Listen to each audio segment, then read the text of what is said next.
look at Part 1. Part 1.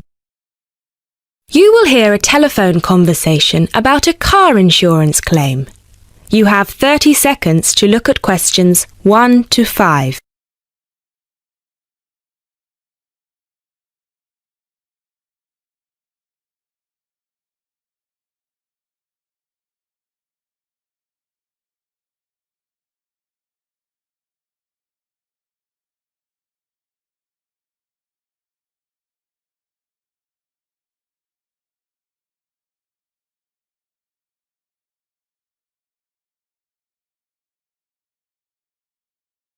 Now listen carefully and answer questions 1 to 5. Good afternoon. Watto Insurance. This is Janet speaking. How may I help you? Yes, hello. I would like to make a claim on my car insurance, please. Certainly, sir. First of all, I'd like to inform you that all of our calls are recorded for monitoring and training purposes. Is that okay? That's okay. Could you please tell me your full name? Sure, it's Mr. Bennett Fisher. Okay, sorry, how do you spell your surname? It's spelled Fischer. Great, thank you. I see that you have taken out a third-party fire and theft premium with us on a 2013 light blue Volkswagen Passat. Is that okay? Yes, well, almost. The colour is not light blue, it's light green. Okay, thank you for updating your information with us. What is the nature of your claim with us today? Last weekend, I had driven up to York on business and left my car in a monitored car park. However, it was only monitored until 8 p.m, and I did not return to collect it until 9:30 p.m, after which no car park staff were present. When I arrived at the car park, my car wasn't there. It must have been stolen. I see. Were there any valuable items left in your car which could have been seen from outside? Well, I had recently bought quite an expensive radio for my car, but the front panel is detachable, and I always stow it in my glove compartment. So, no, there wouldn't have been anything valuable on display. Okay, Mr. Fisher, thank you for that information. I'm going to send you some forms through the mail for you to fill in. Before I can do that, I need to ask you a couple more questions. Is that okay? Of course. You now have 30 seconds to look at questions 6 to 10.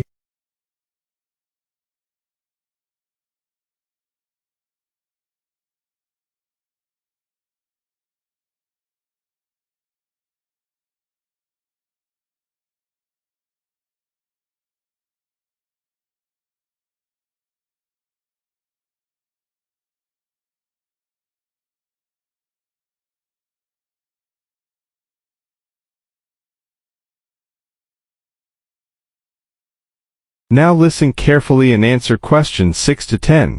Thanks, Mr. Fisher. First of all, could you let me know your policy number, please? Of course. I have it right here. It's G34C245. G34C245. Thanks. And the type of claim? Shall we say stolen car? Yes, the car was definitely stolen. I reported it to the police immediately. I actually have the report number here if that's of any use. No, not right now. But keep hold of that as we will need to see a copy of the police report eventually. Which police station did you report the offence at? York Police Station.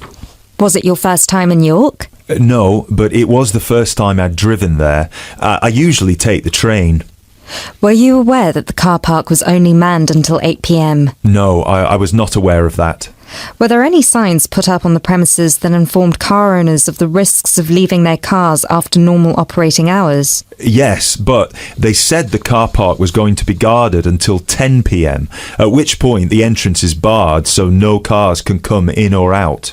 Was any reason given for that sudden change? The police informed me that the staff on duty that night had left on an urgent call. I believe it was something about a family member being admitted to hospital. Were there any personal items left in your car? Yes, first of all, there was the car radio I mentioned before. Ah, yes, of course. Anything else? Just some CDs and an old jacket. Right. Thank you, Mr. Fisher. I have everything I need for now and will send these forms out to you shortly. When you get them, please fill them out with as much information as you can, and where possible, include copies of any relevant documents to support your claim, such as police reports and registration details. Once you have returned that to us, we can then start to assess whether you will be eligible to receive compensation. Do you have any further questions for me today? No, that's all. Thanks for your help. That is the end of part 1. You now have half a minute to check your answers.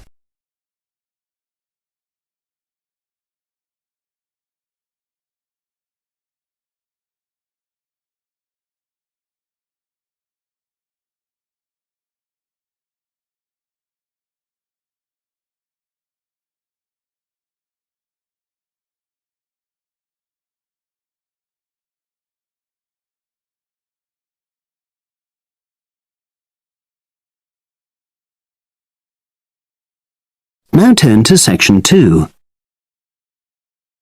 Section 2. You will hear a podcast on Canberra's theme park. Now you have some time to look at questions 11 to 16.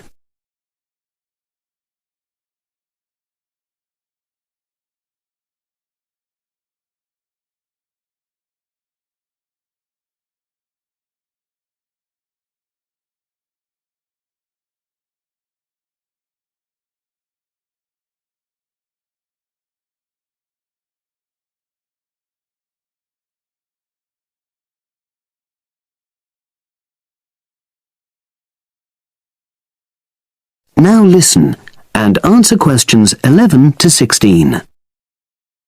Welcome to Canberra's Park podcast. In the next few minutes, I'll tell you a little about the park and the amazing things we have to offer. We like to think that Canberra's offers more than other theme parks. Like them, we have a variety of exciting rides for people of all ages, but Canberra's also places strong emphasis on the educational experience for its visitors.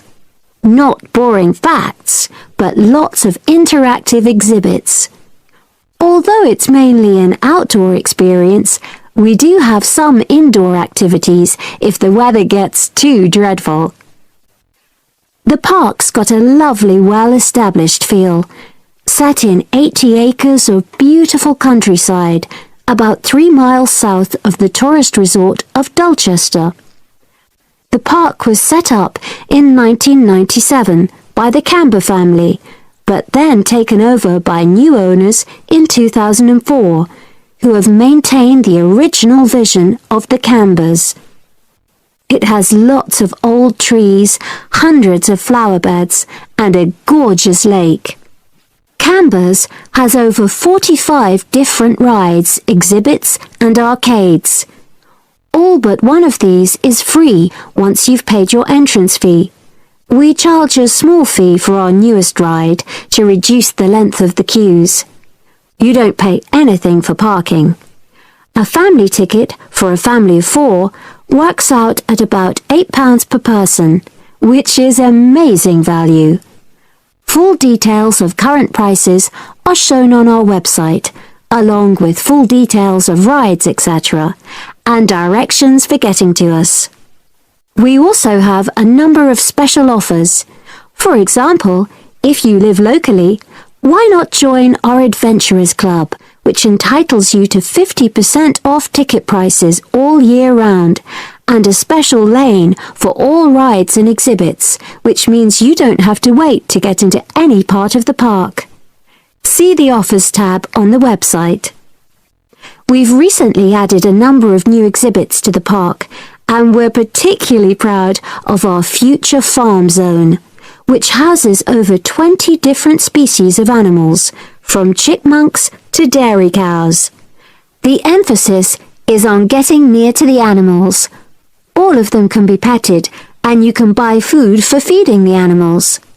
Many of our younger visitors say that this is the high point of their visit. And speaking of food, don't let the animals have all the fun. We have a total of 7 different catering outlets on the site. We're open 10 to 5:30 all year round, and cold drinks and snacks can be bought at any time during opening hours. And hot food is available most of the day in the Hungry Horse Cafe from 11 until 5, just half an hour before closing time. Now you have some time to look at questions 17 to 20.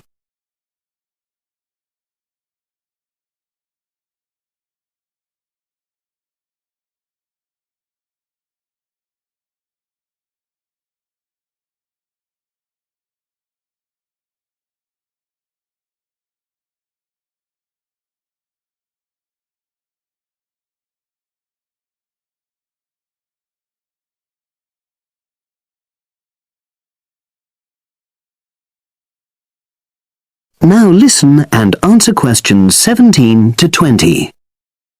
Now we want all our visitors to have an exciting time when they come to the park, but our first priority must be safety. Parents and guardians know their children's behavior and capabilities, but here at the park, we have set certain conditions for each of the rides to ensure that all visitors get the maximum enjoyment out of the experience and feel secure at all times. There are 4 major rides at the park. Our newest ride is the River Adventure, which is designed to reproduce the experience of whitewater rafting. No amount of protective clothing would make any difference, so only go on this ride if you're prepared to get wet. Children under 8 can go on this ride, but all under 16s must have an adult with them. Not all of our rides are designed for thrills and spills. Our Jungle Gym roller coaster is a gentler version of the classic Loop-the-Loop, specially created for whole family enjoyment, from the smallest children to elderly grandparents, suitable for all levels of disability and health conditions. Carriages have comfortable seating for up to 8 people with safety belts for each passenger, which must be worn at all times. Sit back and enjoy the scenery. One of the best established and most popular of Canberra's rides is the massive swoop slide. Whiz down the polished vertical slide 9 meters in height and scream to your heart's content. There are no age or height restrictions. Be careful though, you must have on long trousers so you won't get any speed burns. And then there's the famous Zip Go-Kart Stadium with 16 karts, 8 for single drivers and 8 for kids preferring to ride along with mum, dad or carer. Take part in high-speed races in our specially designed Formula 1 style karts, but no bumping other karts, please. All riders must be above 1.2 meters because they have to be able to reach the pedals, even in the shared karts. Full details of all safety features are available on our website at www.camberspark.com. So come and make a day of it at Canberra's Theme Park. That is the end of section 2. You now have half a minute to check your answers.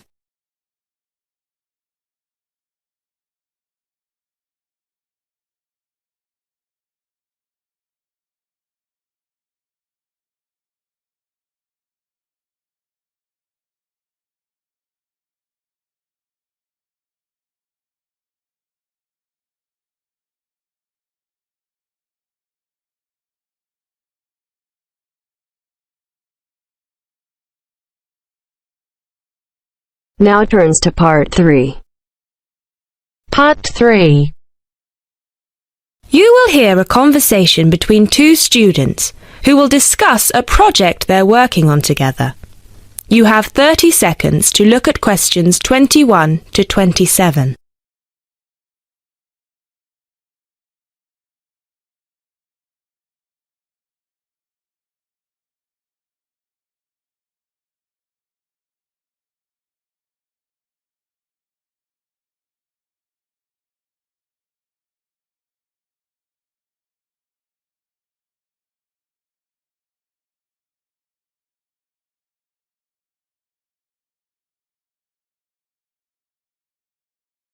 Now listen carefully and answer questions. 21 to 27. Hey Jess, glad you could make it.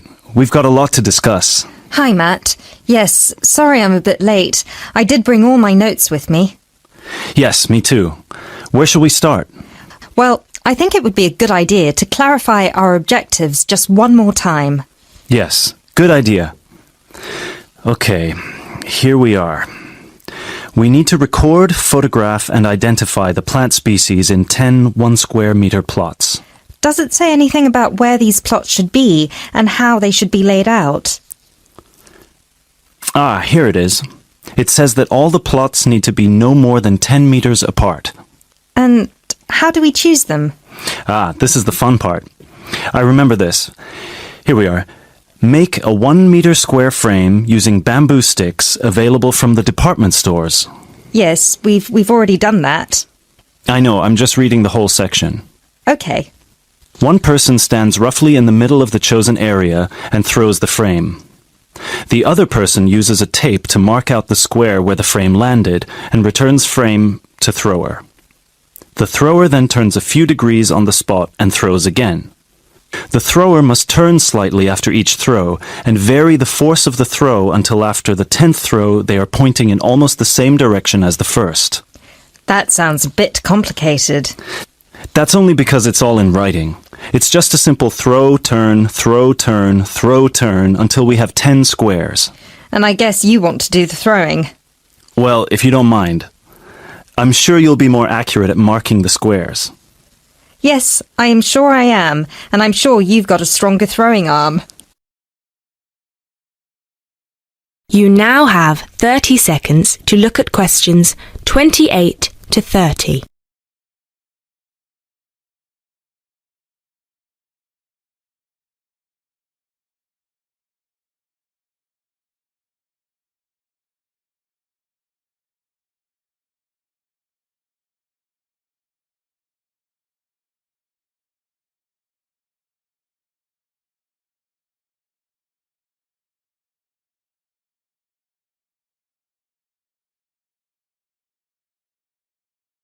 Now listen carefully and answer questions. 28 to 30. Okay, good. We've got that sorted. Now we need to decide where to go. Yes, I've been thinking about that and I've brought the map. Ah, well done. I forgot mine. Now, I've identified 3 possible locations, but they've all got some disadvantages. Okay, fire away.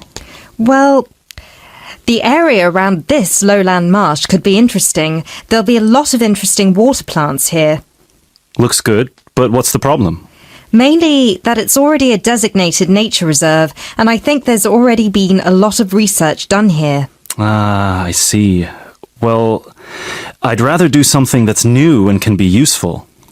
I agree. That's why I identified this area further west. See, here, behind the beach. Oh yes, I see. That area there, where it's flat, but quite high. Exactly. If you look a bit further inland, you'll see that there are hills which will protect that area from strong north winds. I see. Excellent. But what's the problem? Just that it may not be very interesting. We know that the geology there is not conducive to a wide variety of plants. I agree. So what's your last idea?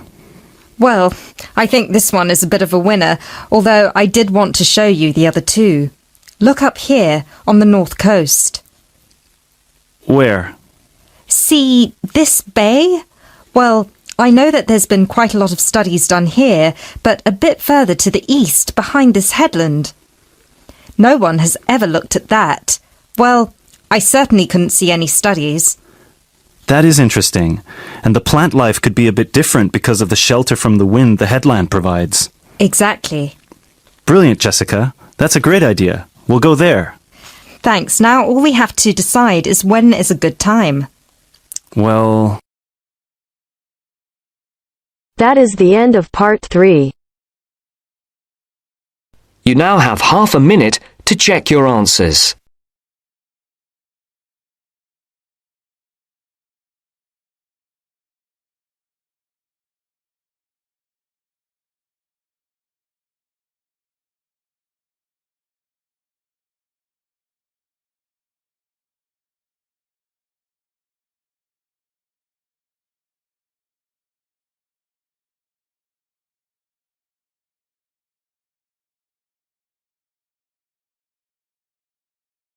Section 4.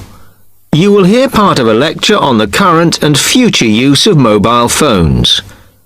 You now have 30 seconds to read questions 31 to 35.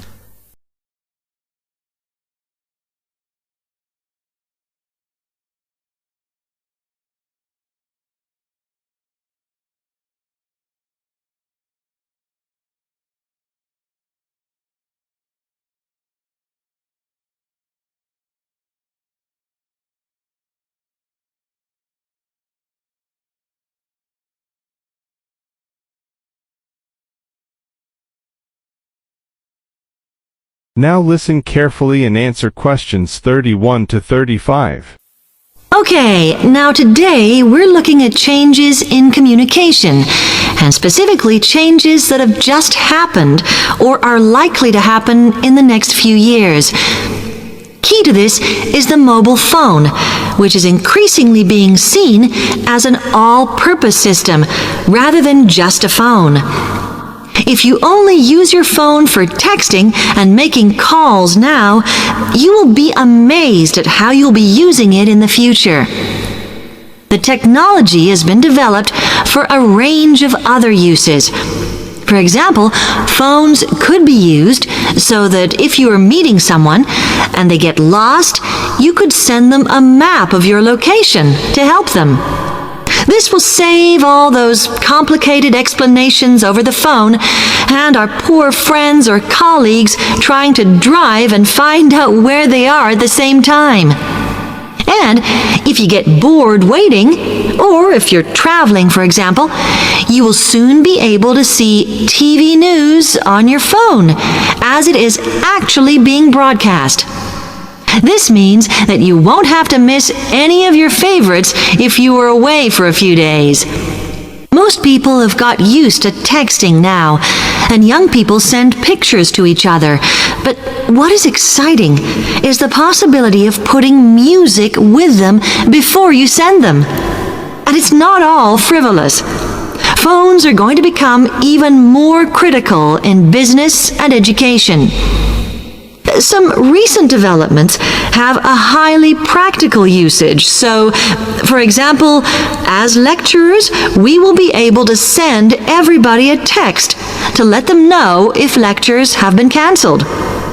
And the new phones could have a further use in education, as well as business, as they will enable us to go to any destination, such as when we are doing a field trip, for instance. And from there, to send data directly to a computer so that we can access it when we get home. This means we will no longer be limited by what the phone can store. You now have 30 seconds to read questions 36 to 40.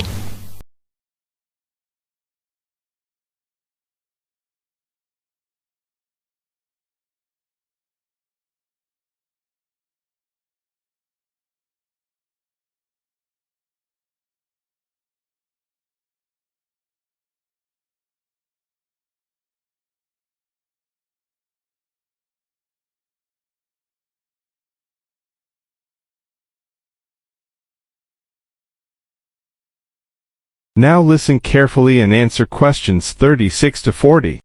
And it's interesting to look at the different ways that men and women use phones now, as that does affect how the technology will develop.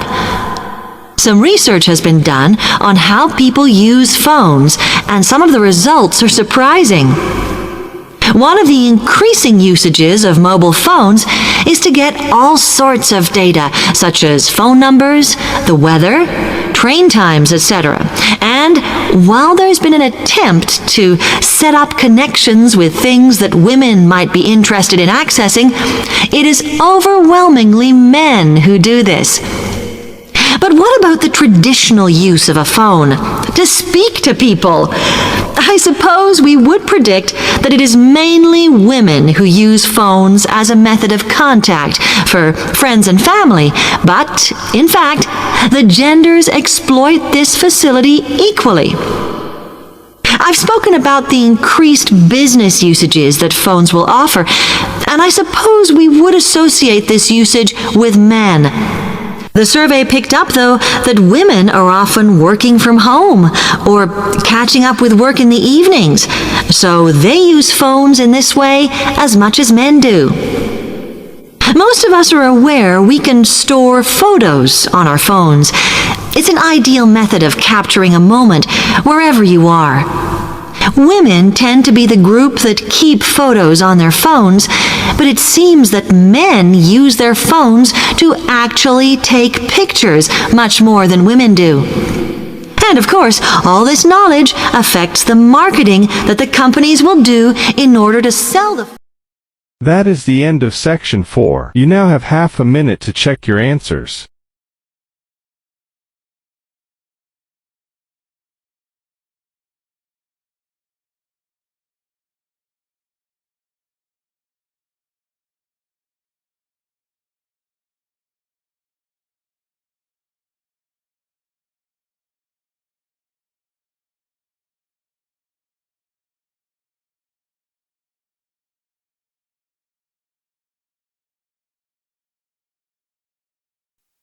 Give it